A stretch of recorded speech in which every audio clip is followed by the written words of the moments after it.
వచ్చింది అంటే అసలు తెలంగాణ ఉద్యమమే మహబూబ్ నగర్ జిల్లాలో ప్రారంభమైంది. నీళ్ల కోసం ప్రారంభమైంది. అందరూ మహబూబ్ నగర్ వలసను, కరువును, నీళ్లను మాట్లాడి తెలంగాణ ఉద్యమం ద్వారా ఒక హామీ ఇచ్చిండ్రు మహబూబ్ నగర్ ప్రజలకు. తెలంగాణ ఉద్యమం రుణపడి ఉంది. ఎందుకంటే తన ప్రధాన ఎజెండాను చర్చిస్తూనే తెలంగాణను కూడా మహబూబ్ నగర్ చర్చించింది. అందరూ హామీ ఇచ్చిండ్రు, ఇవాళ అందరూ మౌనంగా ఉంటున్నారు. అది సరైనది కాదు అని మేము స్పష్టంగా తెలంగాణ ఉద్యమ నాయకత్వానికి, ఉద్యమానికి అందరికీ తెలియజేయదలుచుకున్నాం. తర్వాత మహబూబ్ నగర్లో అనేక పార్టీలలో మనకు రాజకీయ నాయకులు ఉన్నారు, అనేక పార్టీలు ఉన్నాయి. ఈ పార్టీల నాయకులందరూ కూడా మేము ఈ సందర్భంగా ఒక విజ్ఞప్తి ఏం చేస్తున్నామంటే, మీరు ఏ పార్టీలో ఉండేది మీ ఇష్టం, కానీ మీకు పదవులు ఇచ్చేది మాత్రం మహబూబ్ నగర్ ప్రజలు. టికెట్లు పార్టీలు ఇవ్వచ్చు కాక పదవులను తమ ఓట్ల ద్వారా, తమ విశ్వాస ప్రకటన ద్వారా మహబూబ్ నగర్ ప్రజానీకం మీకు పదవులు ఇస్తున్నారు. కనుక మహబూబ్ నగర్ ప్రజానీకానికి మీరు రుణపడి ఉన్నామని అనుకోవాలి తప్ప వేరే రకంగా కాదు. కనుక మహబూబ్ నగర్ జిల్లా రాజకీయ నాయకత్వం అంతా తమ పార్టీల మీద, ప్రభుత్వం మీద ఒత్తిడి పెట్టి మహబూబ్ నగర్ పరిస్థితులను మార్చడానికి సిద్ధంగా రావాలి. కానీ మహబూబ్ నగర్లో చాలా జరిగిపోయిందని చెప్పడానికి వీలు లేదు. మూడో విషయం ఏంటంటే, మహబూబ్ నగర్ జిల్లాలో 2 రకాల రాజకీయ నాయకత్వాలను మేము ప్రాతినిధ్యాల ద్వారా కలిసినప్పుడు మాకు అర్థమైంది ఏమిటంటే, అధికారంలో ఉన్న వాళ్ళేమో ప్రజలు మమ్మల్ని గెలిపించినారు అనే ఒక సంతోషంలో ఉన్నారు వాళ్ళు.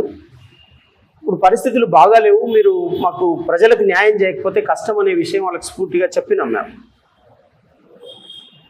వాళ్ళు ఇంకొంత ధైర్యం చేసి, ఇంకొంత శ్రద్ధతోటి మహబూబ్ నగర్ కోసం పనిచేయాల్సిన అవసరం ఉందనేది కూడా వాళ్లకు మళ్ళీ ఒకసారి చెప్తున్నాం.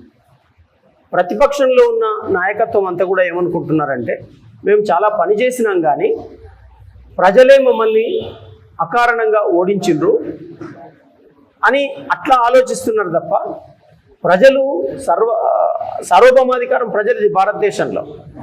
భారతదేశంలో ఎవరు పాలకులుగా ఉండాలనో, ఏ టైంలో ఎవరేం చేయాలనో ప్రజలు నిర్ణయిస్తారు.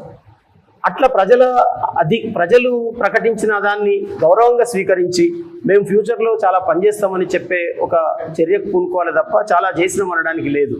ఎందువల్లంటే మేము తిరిగినటువంటి ఏ ప్రాజెక్టు కూడా, మన జిల్లాలో చేపట్టిన ఏ ప్రాజెక్టు కూడా 2005లో చేపట్టినవి కానీ, 81లో చేపట్టిన జూరాల కానీ, 45లో మొదలయ్యి 55 నాటికి పూర్తయిన ఆర్డిఎస్ కానీ ఇవాళ ఏ స్థాయిలో కూడా పనిచేయడం లేదు. మహబూబ్ నగర్ జిల్లాకు న్యాయమైనటువంటి నీళ్లు ఇవ్వడం లేదు. అవన్నీ కూడా వాటిలో ఏ ఒక్కటి కూడా పూర్తయిందని ప్రభుత్వం గుండె మీద చేసుకొని ప్రకటించే పరిస్థితి ఏ ప్రాజెక్టు విషయంలో లేదు. కనుకనే మేము పెండింగ్ ప్రాజెక్టులను 3 రకాలుగా చూసి, 1 దీర్ఘకాలంగా చేపట్టి పూర్తి కానివి, 2 మధ్యకాలంలో చేపట్టి ఇటీవల చేపట్టినా కూడా వాటిని అరకొరగా వదిలేసినవి, 3 చేపట్టవలసినవి. ఈ 3 రకాలుగా మేము ప్రాజెక్టుల కొరకు డిమాండ్ చేస్తున్నాం. ఉమ్మడి ప్రాజెక్టుల, పెండింగ్ ప్రాజెక్టుల సాధన చేసి అందుకోసమే ఏర్పడింది. ఇది ఒక నిర్మాణాత్మకంగా కృషి చేస్తుంది. ఈ ఉద్యమాన్ని మహబూబ్ నగర్ ప్రయోజనాల కోసం చేపట్టిన ఉద్యమంగా చూడాలని అందరు కూడా విజ్ఞప్తి చేస్తున్నాం. అయితే ఈ విజ్ఞప్తిని మొదట అధికార పార్టీ శాసనసభ్యులకు, ఎంపీలకు లేఖలు ఇవ్వడం, తర్వాత ప్రతిపక్ష మాజీ శాసనసభ్యులందరికీ కూడా లేఖలు ఇవ్వడం, ఇది మాత్రమే కాకుండా జిల్లాలో ఉన్నటువంటి ప్రజాస్వామికవాదులకు ఒక 1000 మందికి మేము విజ్ఞాపన లేఖలు ఇస్తున్నాం. ఆ ప్రాసెస్ స్టార్ట్ చేసినాం. అది జూలై 10th దాకా 15th దాకా కూడా నడిపిస్తాం. ఒక 1000 మంది ప్రజాస్వామికవాదులకు లేఖలు, విజ్ఞాపనలు ఇస్తాం. దానికన్నిటి కూడా ముఖ్యమంత్రి గారికి ఇచ్చినటువంటి లేఖను జతపరుస్తున్నాం.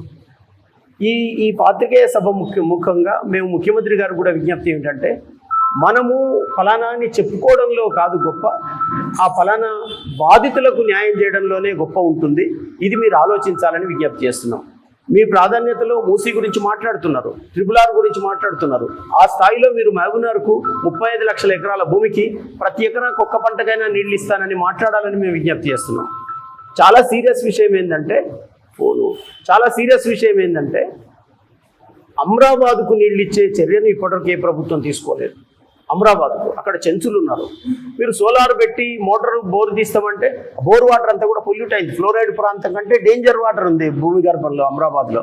అందువల్ల మీరు చంద్రసాగర్ నుంచి అమ్రాబాద్కు నీళ్ళు ఇవ్వడం ద్వారా తొలి మానవులలోకి, ఆదివాసులందరిలోకి చాలా పురాతనమైన మానవులు ఎవరంటే చెంచులు. వాళ్ళున్న ప్రాంతానికి నీళ్లు ఇవ్వడానికి చంద్రసాగర్ అమరాబాద్ లిఫ్ట్ వెంటనే చేపట్టాలి. 3 టీఎంసీలు నీళ్లు ఇవ్వడానికి ఒక చిన్న పని, ఒక చాలా తక్కువ పనితోటి 6 నెలల్లో నీళ్లు ఇవ్వచ్చు వాళ్లకు. ప్రభుత్వానికి అంత సమర్థత ఉంది లేదని మేము అనుకోవడం లేదు. టెక్నాలజీ ఆ స్థాయిలో ఉంది లేదని మేము అనుకోవడం లేదు. అది చెయ్యాలి. రెండవ చర్యగా నాగర్ కర్నూలు జిల్లాలోనే ఇవాళ పాలమూరు రంగారెడ్డిని మొత్తం తరలించేది మా వాళ్ళందరూ చెప్పిండ్రు. ఆ డిండి లిఫ్ట్ అనేది ఆపాలి. ఎందుకంటే అది డిండి కాదు, డిండి లిఫ్ట్ కాదు. పాలమూరు రంగారెడ్డి నీళ్లను అక్రమంగా దొంగతనంగా ఏ దాదువు లేకుండా ఏం లేకుండా తరలించకపోవడం, దాని కొరకు మహబూబ్నగర్ జిల్లా భూములు ఉంచడం. ఏవవి? కల్వకుర్తి ఆయకట్టు, పాలమూరు రంగారెడ్డి ఆయకట్టు. మనం బతకవలసిన భూమిని ఇట్లా గద్దొచ్చే కోడిపిల్ల అన్నట్టుగా రైతులు గోసపడుతున్నారు. ఆ ఎర్రవల్లి గోకారం వాళ్ళందరూ ఇప్పటికి 206 రోజులైంది వాళ్ళు దీక్షలు చేస్తున్నారు. అది రద్దు చేయాలని మేము డిమాండ్ చేస్తున్నాం. అట్లాగే వెల్టూరు గొందిమల్ల నిర్మాణం చేపట్టాలి. గొల్లపల్లి చీరకపల్లి నిర్మాణం వద్దు. ఎగువన తంగిడి దగ్గర నుంచి ఒక నీటి వ్యవస్థను నిర్మాణం చేసి రోజుకు 5 టీఎంసీలు నీళ్లు మనం తీసుకోగలిగితే రేపు ఎల్నినో లాంటివి ఎదుర్కోవాలంటే మనకు నీళ్లు ఉండాలి. అరే పక్కన తీసుకుపోతారు ఆంధ్రకు, పైన ఆపుకుంటారు కర్ణాటకకు, కింద నల్లగొండకు తీసుకుపోతారు. ఈ మొత్తం మహబూబ్నగర్ భూమి పాడుపడ్డ భూమి. ఇది దుందుకి నీళ్లు కిందికే పోతాయి, అసలు ఏమి ఉండవు నీళ్లు. అంత పని నీళ్ల కోసం తెలంగాణ ప్రభుత్వం ఎందుకు చేయడం లేదు? మేము ప్రభుత్వం తెచ్చిచ్చినాం, మీరు కాలే ప్రభుత్వం, పాలకవర్గం కాలే, ప్రజలు ఒక ప్రభుత్వాన్ని తయారు చేసిండ్రు తెలంగాణకు. ఆ ప్రభుత్వం నీళ్ల విషయంలో నిద్రపోతుంది. గోదావరి కావేరి ఆపాల్సిన అవసరం ఉంది. తెలంగాణలో ప్రతి ఎకరాకు నీళ్లు పారేదాకా గోదావరి కావేరి లింక్ చేపట్టకూడదు. మహబూబ్నగర్ జిల్లాలో ప్రతి ఎకరాకు నీళ్లు వచ్చేదాకా, రంగారెడ్డి జిల్లాకు నీళ్లు వచ్చేదాకా కృష్ణానది నీళ్లను బయటికి పోనీయకూడదు. ఇప్పుడు గండ్రేవుల పేరు పెట్టినా ఏది పెట్టినా అటువంటి చర్యలన్నీ మహబూబ్నగర్కు నష్టం చేస్తాయి. కనుక ప్రభుత్వము 12 ఏళ్లు వృధా చేసింది. ఒక రోగపీడితుడైనటువంటి మనిషిని, సత్వరం వైద్యం దొరికితే బతుకుతోడు అనేటటువంటి మనిషిని ఆసుపత్రికి తీసుకుపోకుండా ఆలస్యం చేసి వానికి చావుకు కారణమైతే ఆ కుటుంబాలను ఎట్లా తిడతారో, ఆ వ్యవస్థలను ఎట్లా తిడతారో, ఇవాళ మహబూబ్నగర్ లాంటి వెనుకబడ్డ ప్రాంతాన్ని, వెనుకకు నెట్టిన ప్రాంతాన్ని దానికి అందించవలసిన చర్యలు సకాలంలో అందించకపోతే బాధ్యత వహించవలసింది ప్రభుత్వమే. గత ప్రభుత్వం తప్పు చేసింది, ఈ ప్రభుత్వం తప్పు చేస్తున్నది. మీరు చేసిన దాన్ని గుర్తించాలి, చేసింది మాట్లాడాలంటే అది మీరు 1000 సార్లు చెప్పుకుంటున్నారు. మళ్ళీ మీరు మాట్లాడిందే మేము ఎందుకు మాట్లాడతాం? మేము మాట్లాడేదాన్ని మీరు అర్థం చేసుకోండి. ఈ ఉద్యమం మనం అందరం కలిసి మహబూబ్నగర్లో పుట్టిన ప్రతి బిడ్డ మహబూబ్నగర్ గొంతుగా ఇక్కడ నీళ్లు సాధించడానికి మాట్లాడాలి. మీరు ఉల్టా మాట్లాడితే అది ప్రజలకు అర్థమవుతుంది, మీరు సానుకూలంగా మాట్లాడితే కూడా ప్రజలకు అర్థమవుతుంది. కానీ రాజకీయాలలో ఉన్నవాళ్ళు ఆచరణలో ఉండాలి. మాటోళ్ళు మేము విరామ సమయాల్లో పనిచేయొచ్చు కాక, కానీ ప్రజలు జీవితం మనుగడ కోసం 24 గంటలు కష్టపడతారు. రాజకీయాల్లో ఉన్నవాళ్ళు 24 గంటలు ప్రజల జీవన పరిస్థితులు మారడానికి కష్టపడాలి. మహబూబ్నగర్ ప్రజలు ఇప్పటికీ స్వతంత్రం వచ్చినాక 48 నుంచి 47 నుంచి చూస్తే ఇంతకాలం కష్టపడుతూనే ఉన్నారు. ఇంకా కూడా వలసలు ఆగలేదు, నష్టం జరుగుతున్నది, నష్టపోతున్నారు, కష్టపడుతున్నారు. ఈ పరిస్థితి మార్చాలని మేము డిమాండ్ చేస్తున్నాం. ఇవాళ జరిగిన ఉమ్మడి జిల్లా జేఏసీ కూడా ఈ తీర్మానాలను కల్వకుర్తి దాకా ఒక పాదయాత్ర కూడా చేస్తాం. ఆ బాధితులందరూ ఆ పాదయాత్రలో పాల్గొంటారు. ఈ రౌండ్ టేబుల్ సమావేశానికి కూడా అందరూ బాధితులను మేము వినయపూర్వకంగా ఆహ్వానిస్తున్నాం. అందరు రావాలి, దీన్ని జయప్రదం చేయాలి. మహబూబ్నగర్ భవిష్యత్తు కోసం నేను ఒక అడుగేసిన, నేను ఒక నినాదం ఇచ్చిన, నేను ఈ ఉద్యమంలో ఉన్నా అని అందరూ ముందుకు రావాల్సినటువంటి అవసరం ఉందని చెప్పేసి విజ్ఞప్తి చేస్తున్నాం. చివరగా ఒక్క మాట ఏమిటంటే, పాత్రికేయ జేఏసీ కూడా తెలంగాణ ఉద్యమంలో చాలా చేసింది. విలేకరుల జేఏసీలు, విలేకరుల సంఘాలు తెలంగాణ కోసమే సంఘాలు పెట్టి పనిచేసిండ్రు. మహబూబ్నగర్ విలేకరులు కూడా, ప్రింట్ అండ్ ఎలక్ట్రానిక్ మీడియా అందరూ కూడా మహబూబ్నగర్ కోసం ఒక జేఏసీగా, జలసాధన జేఏసీగా మీరు విడిగా ఫామ్ అయితే మాకేం ఇబ్బంది లేదు. ఈ జేఏసీలో మీరు భాగమైతే కూడా మనం కలిసి అనుకున్న పనులే చేద్దాం.